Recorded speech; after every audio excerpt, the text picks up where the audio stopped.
आप इतने क्यूट क्यों हो? वैसे मम्मा क्यूट है, वैसे हम भी क्यूट है। अल्लाह पाक ने हम लोग तो डोली दिया है। अच्छा, ये आपको किसने सिखाया है? किसी ने नहीं। किसी ने तो सिखाया है। किसी ने नहीं सिखाया है। अरे मम्मा से किसी पूछ ने? लो। अरे इतना इतना क्यूट कैसे बना दिया आपको? पता नहीं, अल्लाह पाक तो इतना क्यूट सब तो बनाती है। सबको बनाते हैं अल्लाह हाँ? पाक। अच्छा, लेकिन आप कुछ ज्यादा क्यूट हो। अल्लाह पाक सब तो ज्यादा क्यूट बनाते हैं। अच्छा, आप तो भी ज्यादा क्यूट बनाया है। मुझे नहीं बनाया, इतना नहीं बनाया जितना तुम्हें बनाया है। नहीं, आप तो बहुत बनाया है। I love you. I love you नहीं बोला था तो किसी मम्मा बोलती है, जो किसी की मम्मा होती है। सिर्फ मम्मा बोलती है और कोई नहीं बोल सकता? नहीं, क्यों?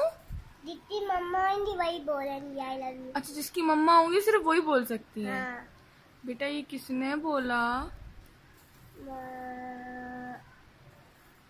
किसी ने नहीं।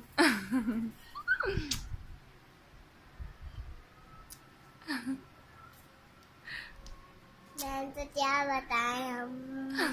मैंने तो बोलते बोलते थक गए हम। क्या? अरे सुनाई नहीं देता क्या मैम? क्या बोलते बोलते थक गई मैम से? पहले तो आप इतनी देर लाइट आने सुनाई थी, इतनी देर लाइट सब कुछ सुनाई थी, तो ऐसे नहीं करेंगे ना।